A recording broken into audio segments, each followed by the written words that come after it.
یوه مسله ده چې میرو ته اکثر خلک عوام یا خواص یا پښې مبتلای چې کله میرو ته امام سره پر لمونځه شوي لوړ وي میرو ته د امام نه رکوع ته او سجدې ته د مخشولي کوشش کوي دوی شي دوه خبرې دي یوه خبره خو دغه ده چې دا سره لمونځ مکروه کېږي چې ته د امام نه مخشې کوشش کوئ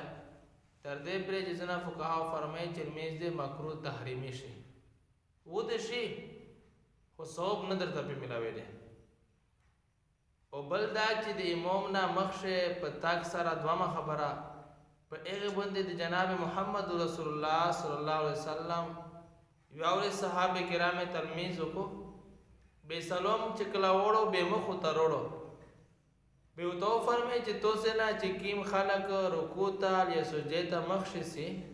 هغه د پر ډېر سخت وایي ده نبی صلی الله علیه وسلم تو فرمائے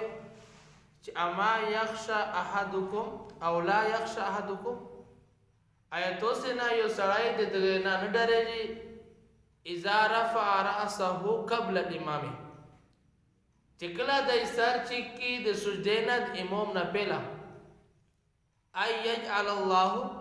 رأسه رأس حمار چې الله رب العزت د سر د خر سر وګرځي یعنی الله د سر د رنچا د خر ور جوړاږي یا مخشه به فرمایي چې او یجعل صورته صورت حمار یا الله رب العزت د ټول صورت د خر ور وګرځي دومره سخت وایي دی نبی صلی الله علیه وسلم بیانای چې د امام نه مخشه تاګ او د امام نه مخشه د چګدلې کوشش ما کوي بلکې کله چې امام ور چیک شي به غلا په اطمینان سره چګرا او چې کله امام رکوع سجدې ته لور شي په اطمینان سره رکوع سجدې ته سا به دوی خبره نه بچي او د نبی صلی الله علیه وسلم د غوایب نه بچي